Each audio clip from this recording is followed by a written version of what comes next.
Hola a todos y bienvenidos al nuevo episodio del podcast Por Su Palabra.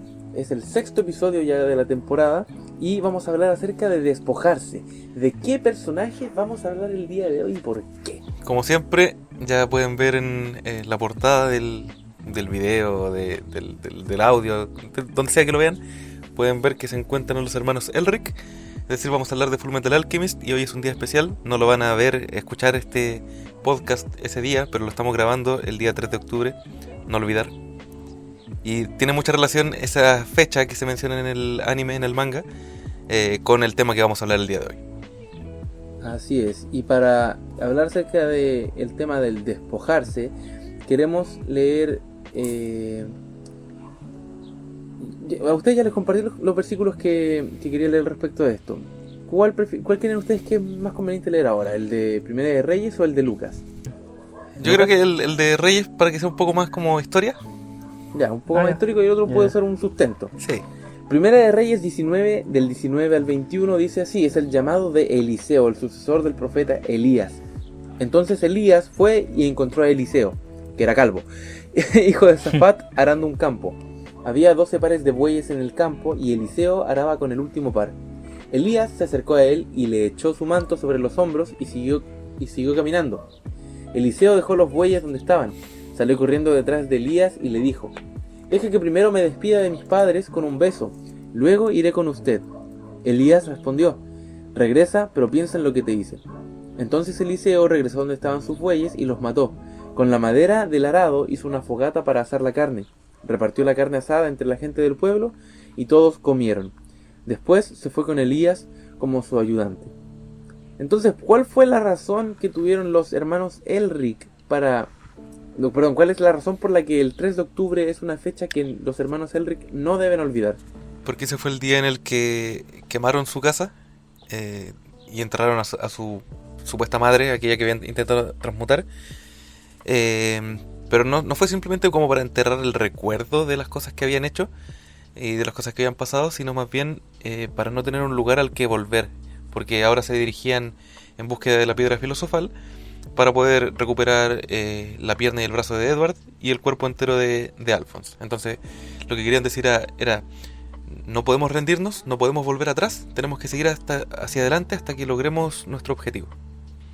Además que el destruir este hogar, quemar este hogar, también no solo era una forma de garantizar de que ellos estaban dejando este lugar de comodidad, este lugar de no volver, sino que también era una forma, digamos, de comenzar de nuevo, porque era borrar todos los recuerdos malos que ellos tenían, aunque ellos supieran que no lo estaban borrando. Por lo que claro, porque siempre iba a ser un recordatorio de todo su pasado, la pierna y el brazo faltante de Edward con el cuerpo faltante de Alphonse. O sea, tenían el constante recordatorio andando con ellos, pero claro, borraron de cierta forma su pasado en ese lugar.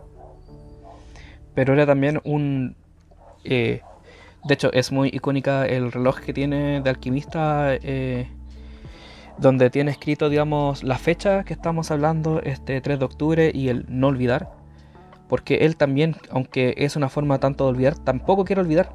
No quiero olvidar la promesa que hizo de seguir adelante. No quiero olvidar el que tiene que seguir hasta cumplir su objetivo, que no debe volver atrás. Sí, y es interesante porque también el hecho de mencionar que escribe esta fecha en su reloj, el reloj que utiliza Edward es su reloj que le da es una suerte de placa de identificación de alquimista estatal. Es decir, dice, esta persona, el dueño de este reloj, es miembro del ejército, es parte de los alquimistas del ejército. Y a los alquimistas que trabajaban para el gobierno no los trataban bonito. De hecho, les tenían un apodo, ¿cierto? Los perros del ejército. Los perros del ejército los trataban mal. Entonces los trataban mal porque finalmente eran... no sé cómo lo dirían hoy en día en Chile. O sea, es que también le dirían de una forma similar, porque piensa que están siendo, digamos, cafiches del Estado, se dicen, de repente se dice acá. Sí. Cualquier persona que esté a favor del gobierno dicen, chuta, estos son tiranos, o sea, si son parte de la guerra, qué sé yo. Entonces lo que hacen Edward y Alphonse es precisamente lo que dice el Pablo, empezar de cero. De cierta forma borran su pasado, borran sus pecados, empiezan con un nuevo comienzo, y toman todo lo que necesitan tomar para poder cumplir su objetivo, incluso si eso significa sufrir por causa de su objetivo. Entonces nos damos cuenta de cómo ellos estaban dispuestos a despojarse no solamente de su casa, sino que también estaban dispuestos a despojarse de su pasado, están dispuestos a despojarse de su dignidad. Conocemos a Edward, que no es un cabro tranquilo que le gusta andar siguiendo órdenes tampoco. Entonces se despoja de su orgullo y se despoja de todo lo que tiene para poder cumplir con los objetivos que tiene por delante. Que su objetivo, más que nada, si bien él quiere recuperar su pierna y su brazo, es por su hermano que él avanza. De hecho, spoiler, para el que no lo haya visto, al final solamente recupera el brazo Edward, la pierna no la recupera. No recupera jamás lo que perdió por intentar transmutar a su mamá. Y por causa de otro, por amor a otro, avanza sin importar qué es lo que tenga que hacer con tal de conseguir su objetivo. Y bueno, igual se nota que este va a ser un episodio corto, pero ¿es de la misma forma en el cristianismo? Debería serlo. Debería serlo, ¿no? Aunque Eliseo no era cristiano, era judío, pero se entiende que compartimos parte en las creencias, y es parte de nuestro canon bíblico del Antiguo Testamento. Lo que hace Eliseo es atender al llamado de Elías. Va donde sus bueyes, que recién los estaba usando para trabajar, los mata y hace un asadito. Y esto es porque ya no le servía esa fuente de trabajo que él tenía, porque ahora su misión era mayor que eso. Claro, ahora Elías iba a ser profeta y iba a hacer cosas mucho más grandes. Eliseo. Perdón, Eliseo. Debo decir que a veces igual es muy...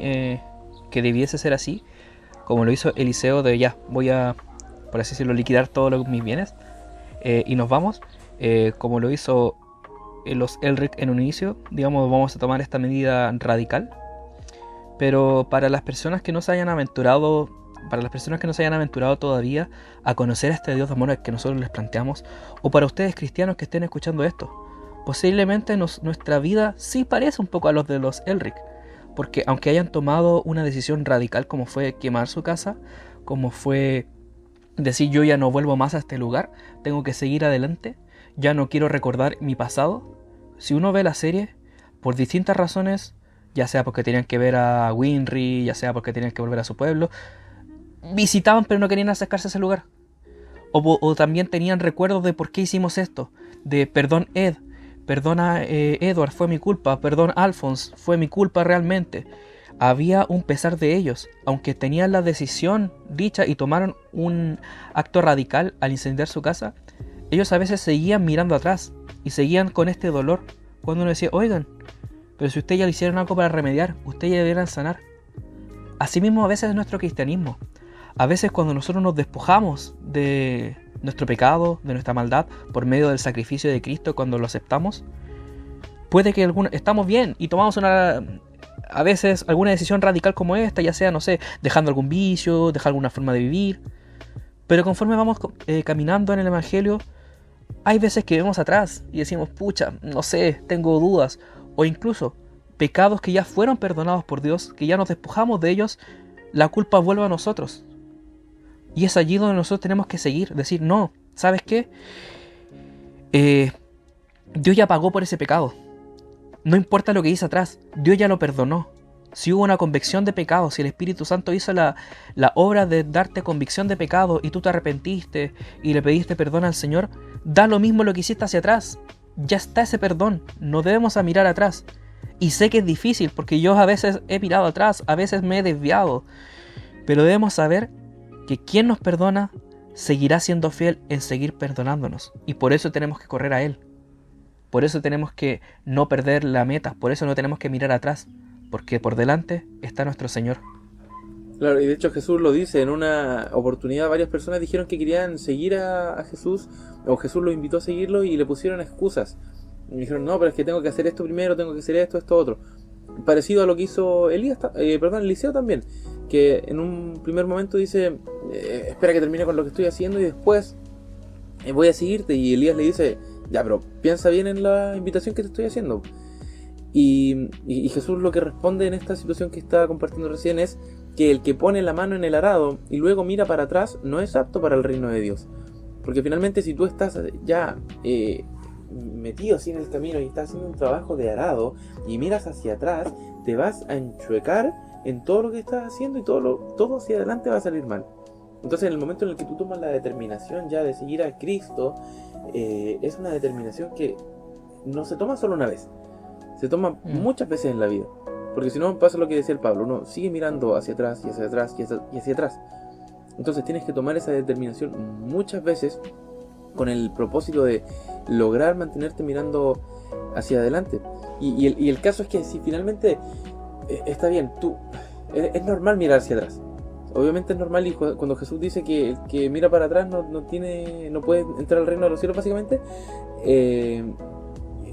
no es una cosa absoluta de que si tú entraste al cristianismo y dijiste voy a seguir a Dios y en algún momento dijiste chuta, como que igual me gustaba la vida que tenía antes y en efecto te equivocaste y volviste atrás, está cortada tu entrada al reino para siempre. No, obviamente puedes volver y también quizá no vas a volver, pero sí vas a tener recuerdos de tu vida antigua y esa es la importancia del acto simbólico que hacen también los hermanos Elric, que queman todo lo que tenían, que no tienen la posibilidad de volver a esa casa. Si tuvieran que construir una casa, sería una casa completamente distinta, no sería la misma casa.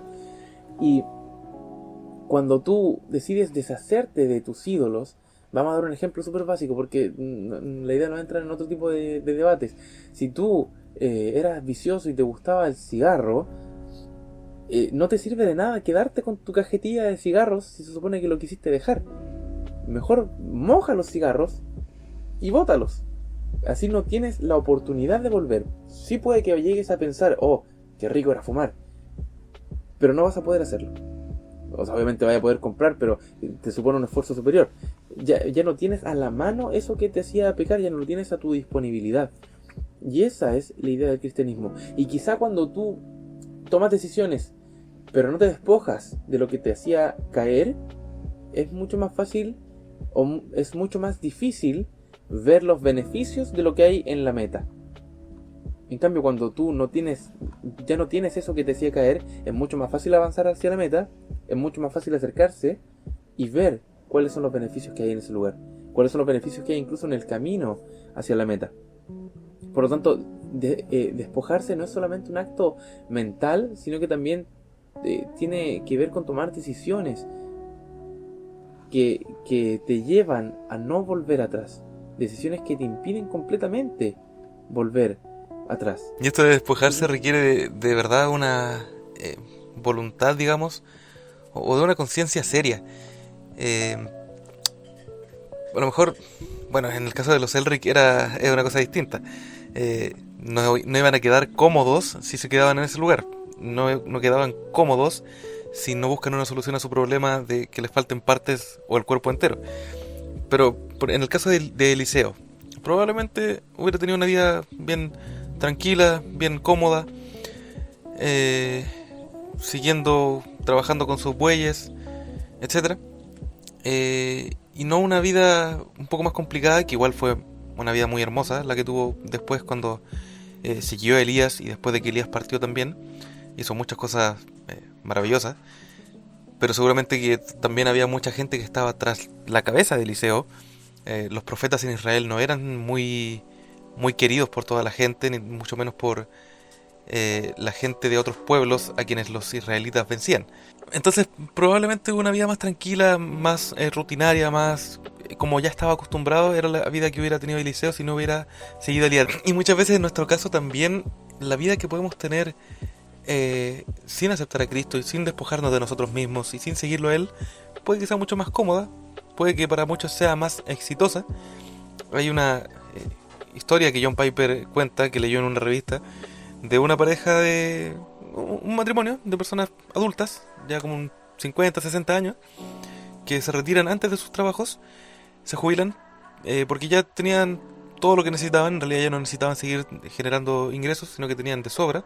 ¿Y qué hicieron? Se fueron a una casa en la playa y pasaban sus tardes descansando, recogiendo conchitas en la arena. Y para la persona que escribía ese artículo en esa revista, esa era una vida exitosa. Se retiraron relativamente jóvenes, no tenían problemas, no tenían preocupaciones, solamente relajarse. Pero John Piper decía, ¿y es eso realmente una vida de éxito? ¿Es eso una vida no desperdiciada? Cuando llegue el día del fin, le dirán al Señor, mira Señor, mira las conchitas que recogimos en la playa, ¿te sirve? Y el Señor les va a decir, no, no me sirve esto. Esto no es lo que yo esperaba de ustedes, esto no es lo que yo quería que hicieran con sus vidas. Y también cuenta la historia de un hombre que por mucho tiempo la iglesia estuvo orando por él, y él era muy duro. Era una persona muy terca, que no quería aceptar a Cristo, que era conocido por toda la congregación porque era un vecino, y que todos lo querían mucho, pero el tipo no quería conocer a Cristo. Y un día la predicación le llega de tal forma que el compadre se convierte. Finalmente acepta al Señor, pero se queda llorando. Era un hombre de edad muy avanzada, y llora mientras dice, la desperdicié, porque se dio cuenta de que su vida, quiso una vida tranquila, quiso una vida sin ningún problema, una vida cómoda, una vida feliz según los estándares del mundo, no era suficiente a la luz de la vida que espera Cristo que tengamos. Era una vida desperdiciada. Y por el otro lado está la vida que quizás, no sé si lo hemos dicho en otros capítulos, la vida que tenemos los cristianos en Occidente no es tan complicada. Puede que se burlen de nosotros a veces, puede que nos digan que somos cartuchos, quién sabe qué cosa. Es lo mínimo. Pero sobre todo en Medio Oriente, por ejemplo, o en países asiáticos como Corea del Norte, la vida de un cristiano es terrible. Pero ellos son, no solamente la gente que vive ahí son capaces de dejar la posibilidad de vivir relativamente tranquilos por seguir a Cristo, sino que también hay muchas personas, muchos cristianos, que dejan su comodidad de aquí, de Occidente, para ir a esos lugares a llevar la palabra de Dios a donde no puede ser predicada. Tenemos que ser capaces de dejar nuestra comodidad hasta ese punto. Aunque perdamos nuestra vida intentando hacer lo que Cristo espera que hagamos, no habremos desperdiciado nuestra vida. Aun si te mueres a los, 25 años por ir a China a predicar, eso no es una vida desperdiciada, sino que es una vida completamente aprovechada. Entonces, claro, en realidad, sea que tengas una vida que puedes ver como tranquila, así como por ejemplo Eliseo o los ejemplos que estaba dando mi hermano recién, o una vida más ajetreada como la de los hermanos Elric, quizás no tanto, quizás no has perdido un brazo ni una pierna, pero sí has sufrido mucho. De cualquier forma, sea que el dolor está presente o está más o menos oculto al punto que no lo puedes ver, tienes que ser capaz de ver la urgencia de la situación. Tienes que ser capaz de ver la necesidad de dejar todo atrás, de despojarte de lo que te hace feliz, de despojarte también de lo que te hacía triste realmente, y empezar a avanzar hacia un nuevo comienzo, empezar a avanzar hacia un futuro nuevo, hacia un caminar con Cristo. ¿Oramos? Señor Jesús, te damos muchas gracias por este episodio, te damos muchas gracias por la palabra que tú nos has compartido. Te damos gracias porque incluso una tradición otaku, como acordarse del 3 de octubre del 11, nos acerca a nosotros también a recordarnos que tú nos pides dejar todo atrás. Gracias, Señor, porque cada día tú nos recuerdas que tú dejaste todo atrás por nosotros y que del mismo modo nosotros debemos hacerlo por ti. Te pedimos poder seguir caminando contigo y que muchas más personas puedan caminar junto a ti. Gracias, Señor, en el nombre de Jesús. Amén. Nos vemos en el episodio 7 en 2 semanas. Adiós. Adiós. Adiós.